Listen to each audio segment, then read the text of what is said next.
Hello everyone, welcome to another week for ROS2 Q&A. My name is Rodrigo here at The Construct, and today I'm going to be answering this question right here that I found on ROS Answers, in which this person, Robo Guy, is trying to visualize a point cloud in RViz, I think it's ROS2, using rosbag and ROS2. I think he's a little confusing wording, but in the description says, hello, I'm trying to use laser assembler package in ROS2. So he has a ROS1 recorded rosbag having laser scan data, but he can't see the generated point cloud in RViz in ROS2, so in RViz2. And so he's trying to use it using the ROS1 bridge. So I'm going to show you how you can first record a rosbag from ROS1. I'm going to replicate this scenario and then use the laser assembler package in order to publish a point cloud message coming from the laser scan data, which is what the laser assembler package does. It takes in laser scan data and outputs point cloud data, and then we're going to visualize it through RViz2 in ROS2. So it will be then rosbag in ROS1, laser assembler is a package for ROS1, and bridge to the visualization of the point cloud topic that the laser assembler is outputting. So let's go for it. So we're going to do this. We're going to go to theconstructsim.com, and we're going to use ROSDS for this as usual. Make an account if you have one. If you don't have one, and you can get started right away. So over here in my ROSjects, you can create a new ROSject and select the distro. In this case, we're going to set it to Foxy because this includes Noetic and Foxy. You can name it whatever you want. The description, and if you want, make it private or public. So once you have it, it'll be like this. However, we're going to do this a little bit different. I'm going to be using this one that I already made. You can see here, laser assembler rosbag in ROS2. Just because I put simulation in the rosbag that we're going to be playing in here, so it's just a little easier. I'm going to be sharing this link with you guys. So all you need to do is copy this and open it in your browser, and you should be getting this ROSject. So I'll put that link in the description.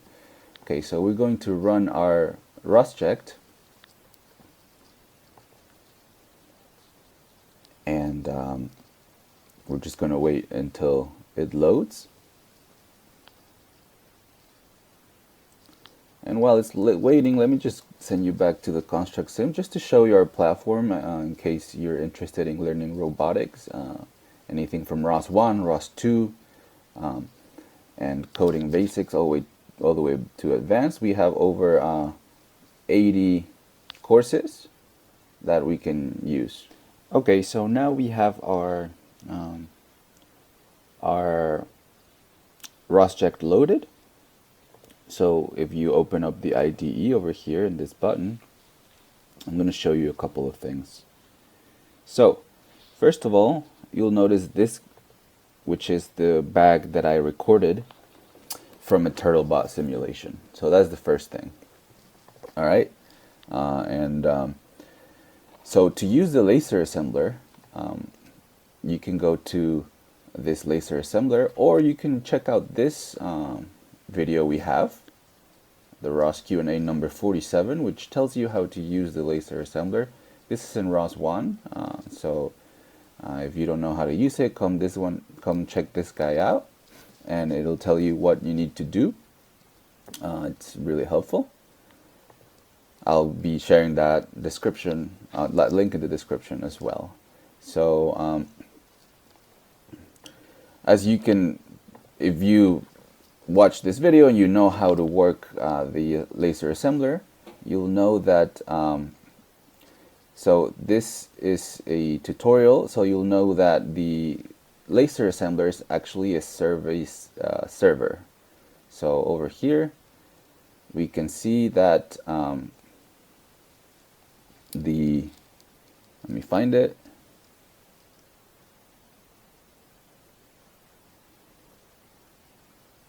Yes. So the laser scan assemble uses it's a service server that you can actually call it for the conversion that we want, which is from laser scan into two-point cloud. So they explain how to launch the server here, so which we already have. If you go to your Catkin workspace, you'll see that I created a launch file in this package.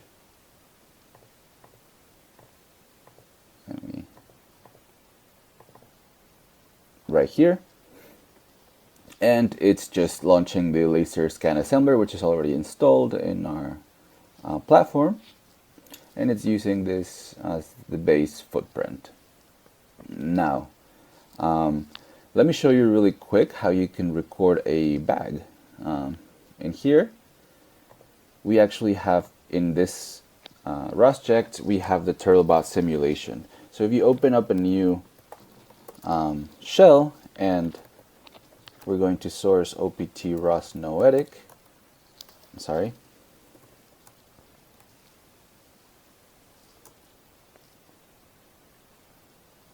and then source simulation workspace. This is where we have the the simulation for the TurtleBot. So from here you can ROS launch it, and it's called turtle. Oh, hold on.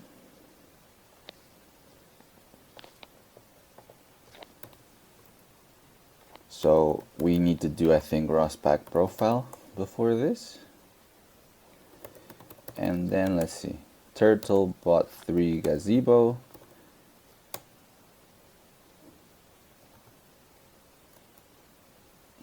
And then the name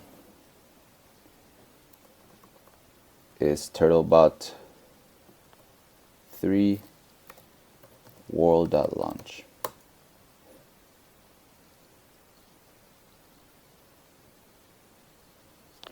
Okay, so this will launch the simulation, and over here we're going to start preparing our rosbag. So as you can see, if you open the gazebo simulator here, you'll see that a simulation was launched. Oh, I forgot to specify the TurtleBot 3 model burger, so make sure you export that variable.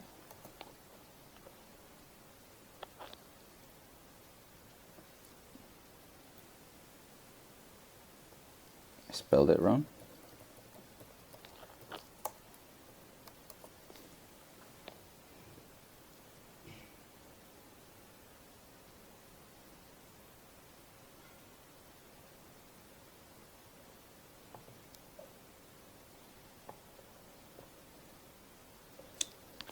So we'll just give it a sec, and this should be coming up soon.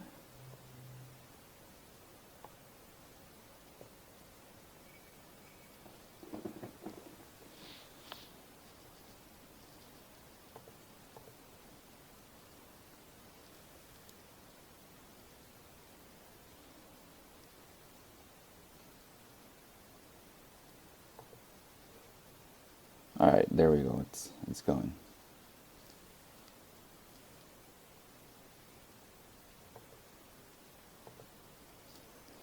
We can start checking if there's any topics available yet. Yes, you can see that these topics are going to be the ones being published by the simulation, if it ever loads. So basically from this point you can record all of these topics just by doing rosbag record, and you can say -A to say I want to record all the topics, right? So we can see that the simulation loaded finally over here. So to record a bag like I did here, which is just a minute of information, you just do this. And you can see that it started like that. It's subscribed to all the topics, and a file was outputted here. When you want to stop recording, you press Ctrl+C. So there we have now 2 of these. I'm going to use the other one because it's longer, and I already tested there. So we're just going to delete this one so we don't get confused. Alright, so again, now we have our rosbag. You know how to record it now. And to play it, just gotta do first of all, I'm going to show you this because it's important. So right now you have all these topics being published from this simulation. If I kill the simulation, then I won't have those topics anymore. So you see they're starting to go away. So basically a rosbag, what it is just like a simulation trapped in time. So that's how you can think about it.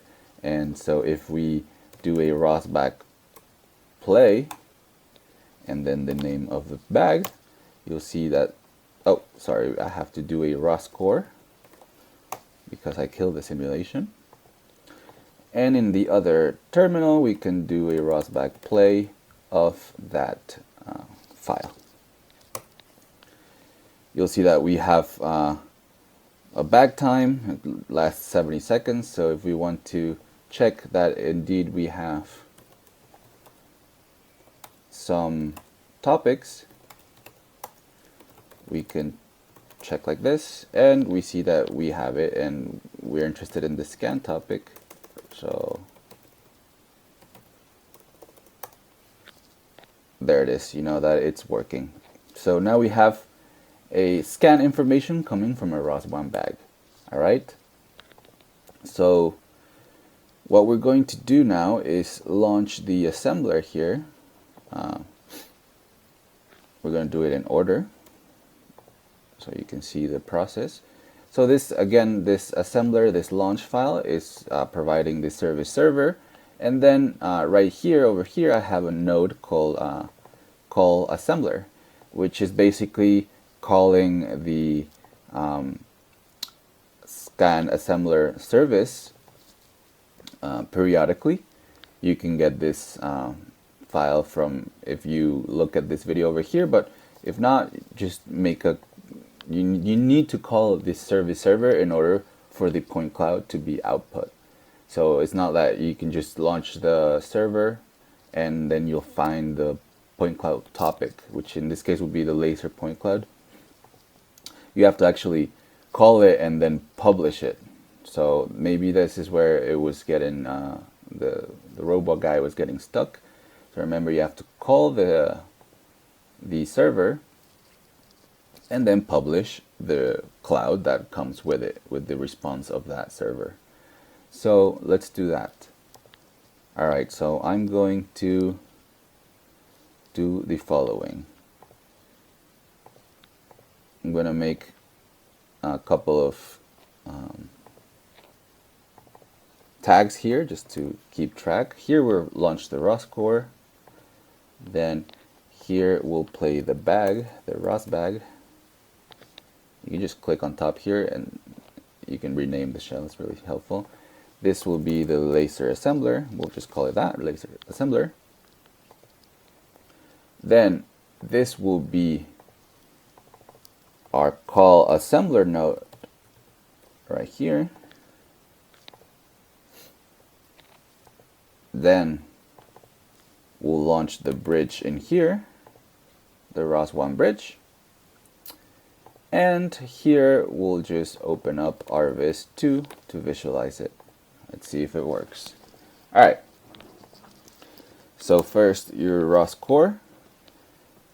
So you can start playing the bag. Again, rosbag play. It starts playing. We have this available topics. We're going to launch the assembler. Oh, we have to source Catkin workspace here.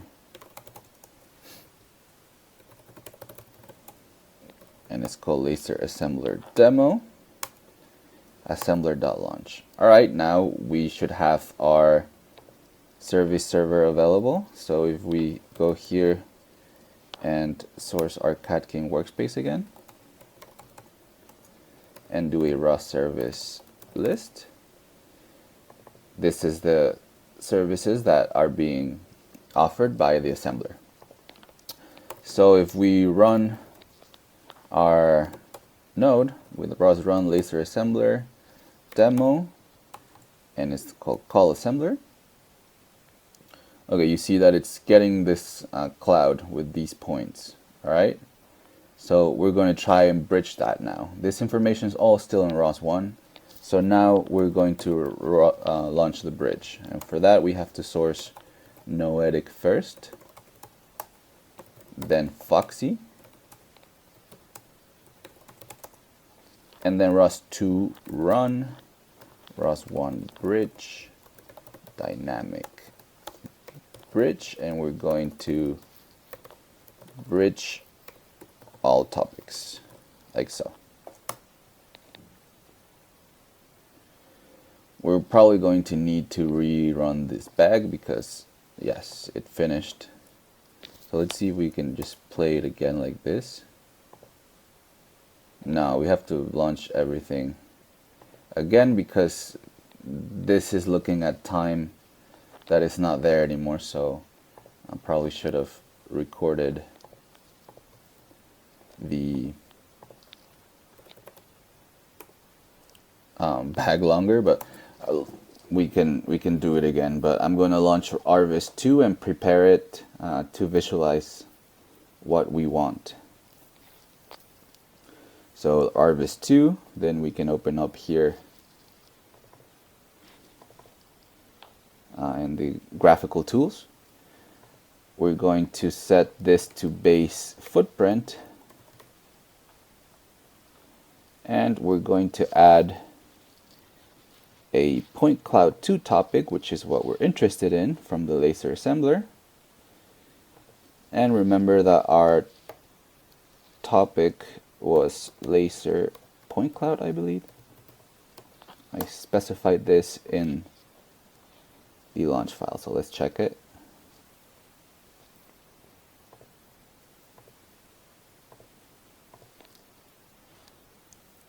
I'm sorry, I did it in the call. Yes, laser point cloud is the name of our topic. Okay, so this is ready to obtain the information. Let's try it again. So we're just going to run everything again.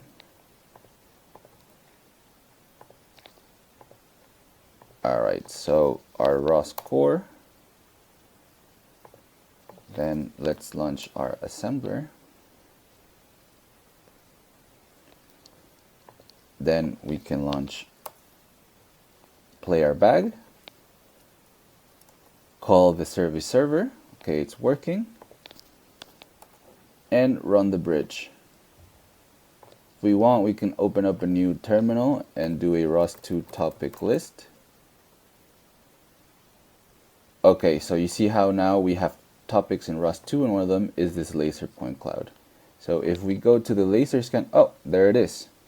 It's showed the laser point cloud, which is being output by the service server. It's not as quick, obviously, as every time you call it. I think it's once a second. But yeah, we can see it right here. It looks exactly the same as the laser scan, but it's a topic point cloud 2, which is what the laser assembler accomplishes. So to summarize, you now know how to record a rosbag. All you need to do is run a simulation or something and play rosbag record. And then you can do a rosbag play to get this information. It was finished already. Then you need to run everything that you need to run in ROS2, in ROS1, I'm sorry. In this case would be a ROS core, then play the rosbag, then launch your assembler server, then call it. You can do a simple script like this one, or you can do it by hand doing a ROS service call. I recommend this because you can call it once every second here, I think. And once you have that running, you can bridge everything, and you'll see that the topics are being bridged from the bag. In this case, you can see all of these, and we'll look for the point cloud one. I think it's, well, I can't find it, but it's for sure there because we did a ROS2 topic list, and we were getting this laser point cloud, which is being published from ROS1, right, from our node. And then you open up ROS2, and you have to make sure that you select the fixed frame, in this case was the base footprint of the robot, and then add a topic laser point cloud, the same as you would call it over here. You can call it whatever you want, and that's what you're actually visualizing, the point cloud. I am assuming that Robo Guy here was just launching the server and trying to see point cloud topics come out the other side, which is not what you want, because you need to have this this service call before. So that's how you have to do it. Again, remember to just have everything working in ROS1, including the call to the assembler, the bridge, and then you can visualize it easily. Visualize it easily through ROS2, through ROS2. I think this answers the question. Let me know if you have any questions, and we'll see you again for the next video for ROS2 Q&A. Alright, bye everyone.